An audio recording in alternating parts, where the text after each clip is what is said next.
The Knowledge Exchange on Smart and Sustainable Cities is a capacity development program offered by the Korea Program for Operational Knowledge, designed to support World Bank country clients in overcoming challenges related to building smart and sustainable urban environments. This year's exchange was a collaborative initiative between the World Bank, the Korea Land and Housing Corporation, and the Global Knowledge Exchange and Development Center, with funding from the Korea Ministry of Economy and Finance. The program brought together participants from 6 countries: India, Kenya, Mongolia, the Philippines, Rwanda, and Ukraine, all of whom are actively engaged in World Bank projects. These countries were strategically selected to foster the application of learned concepts and encourage peer-to-peer exchanges. Participants began with the prerequisite e-learning to build foundational knowledge. The week in Korea opened with a Shift and Share session, where they shared their country's urban challenges and opportunities, setting the stage for peer-to-peer learning. Throughout the week, they took part in thematic sessions and site visits. The event culminated in a City Solutions workshop and action plan exercise, where participants developed concrete plans to implement sustainable city solutions in their own countries. They left the exchange equipped with the tools to drive change and build more resilient and sustainable cities.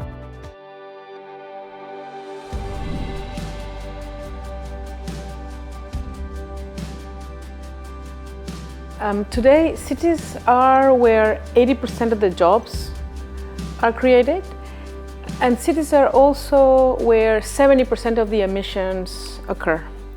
So within the context of the World Bank mission, I think we cannot have a livable planet without livable cities. So it has to be at the center, in our view, at the center of development. First and foremost is obviously smart cities, where Korea is a well-established leader in smart cities, and not only on individual solutions of smart cities, but the ecosystems that are built in Korean cities around smart cities for the purpose of development and livability.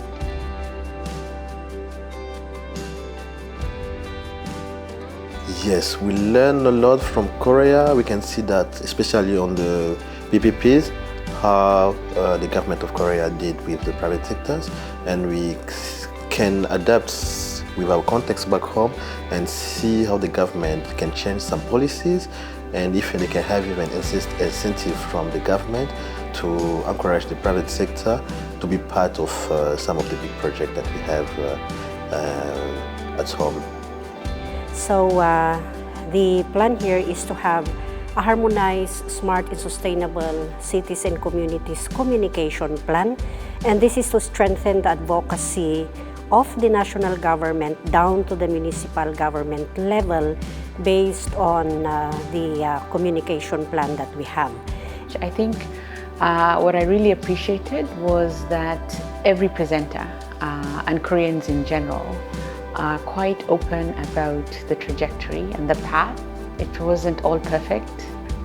It was very clear what was tried and what succeeded, what was tried and didn't work, and when it didn't work, what the government or Koreans did in order to rectify it. We learned about how Korea overcame the challenges they had. Kenya and Korea, 50, 60 years ago, the economies were not too different. But you know how you have overcome that. We're looking for areas of partnership around urban renewal, because we have seen just how successfully you have done it here.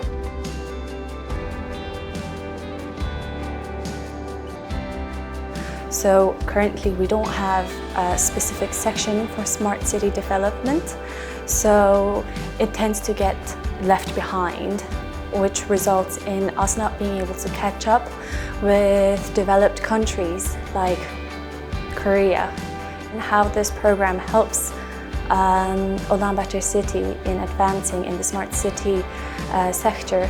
Well, one of the really important thing is that the delegates, us, we were able to experience and see what the effect smart city has, smart components on a city has.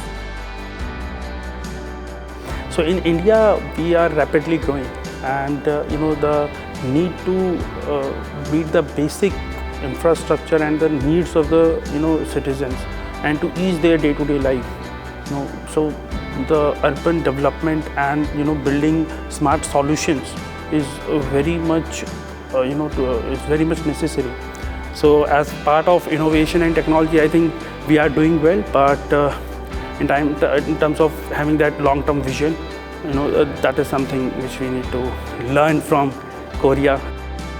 Experience received during the knowledge exchange program will be very useful during development and implementation of affordable housing program for IDPs in Ukraine. Nowadays we are developing housing framework legislation, so we should dive deep into Korean legislation acts, some policy measures, financial mechanism, and is it possible to use this experience in our country.